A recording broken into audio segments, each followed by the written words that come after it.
Hindi naman nababahala si Pangulong Bongbong Marcos sa pagbulusok ng trust and approval ratings nito sa pinakahuling Pulse Asia Survey. Naniniwala po ang palasyo na maaaring nakaapekto sa kanyang ratings ang mga fake news tungkol sa Pangulo. Buong detalye hatid sa atin sa live report ni Eden Santos. Eden. Yes, Ali, tama ka dyan. Tiniyak ni Presidential Communications Office under Secretary Claire Castro na isa sa kanilang tinitingnan ay yung baka daw nasasapawan ang kanilang mga good news ng fake news. Kaya naman bumaba ang ratings ni Pangulong Ferdinand Marcos Jr. Hindi po nabahala ang Pangulo sa anumang rating sa survey. Yan ang tugon ni Presidential Communications Office Under Secretary Claire Castro sa pagsadsad ng trust at approval ratings ni Pangulong Ferdinand Marcos Jr. Batay sa resulta ng Pulse Asia Survey, lumagapak sa 25% mula sa 42% ang approval rating ng Pangulo habang bumagsak sa 17% mula sa 25% ang kanyang trust rating. Isinagawa ang survey ilang araw pagkatapos suko ng Marcos administration sa International Criminal Court o ICC si dating Pangulong Rodrigo Duterte. Sabi natin kanina, ang Pangulo kahit ano man ang rating, mataas, mababa, magpapatuloy siya sa kanyang trabaho. Hindi po siya mapapahinto ng anumang survey. Basta ang gagawin lamang po ng Pangulo ay gumawa ng naaayon sa batas at magtrabaho ng tama.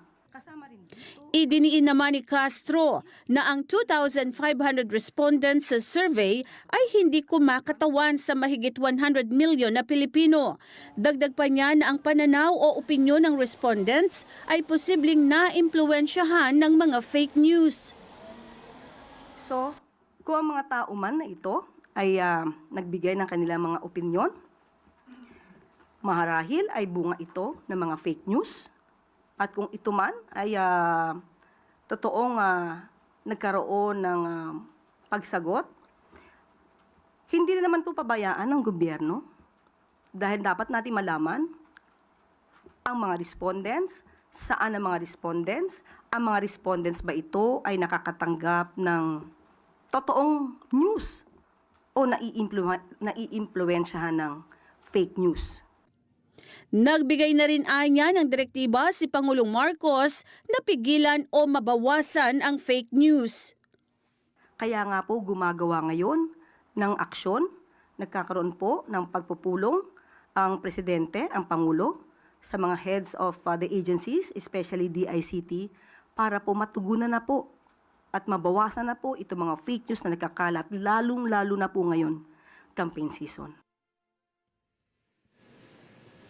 Ali, aalamin pa rin ng Malacanang kung bakit nga ba bumagsak o sumadsad ang trust at approval rating ni Pangulong Ferdinand Marcos Jr. Aalamin din ng Malacanang kung nakakaabot ba doon sa ating mga kababayan yung mga serbisyo at tulong ng pamahalaan sa kanila o baka naman talagang nabobomba ng mga fake news yung ating mga kababayan, Ali? Oo, Eden, yung mga ibang opisyal ng ating pamahalaan kasi parang naulinigan ko na katangi-tangi si Vice President Sara Duterte ang nakitaan ng improvement o pagganda ng kanyang ratings, hindi ba? Dahil pati sina Senate President Chis Escudero at si House Speaker Martin Romualdez nagsibabaan din ang trust and approval ratings. Tama ba ako?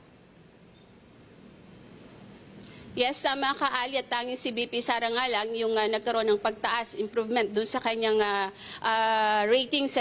Ang isa talaga sa pangunahing itinuturong dahilan kung bakit naapektuhan yung trust at approval, pati yung performance ratings ng mga pangunahing opisyal ng pamahalaan liban kay VP Sara, ay yun nga ang pagkakapa-aresto, pagsuko kay dating Pangulong Rodrigo Duterte sa International Criminal Court o ICC. ICC, Ali, bukod pa dun sa mga issue gaya ng patuloy na mataas na presyo ng bilihin, gayon din yung iba pang mga issue katulad ng katiwalian o yung korupsyon at iba pa na sinabi naman ni Yusek Castro ay itong mga ito ay tinutugunan naman ng pamahalaan gaya ng kahirapan, kagutuman. May mga programa at proyekto ang gobyerno, ang administrasyon ni Pangulong Marcos na talaga namang ito yung masasabing tutugon doon sa mga problemang ito, yung pagpapababa din ng presyo, may mga kadiwa ng Pangulo at iba pang intervention na ginagawa naman ng Department of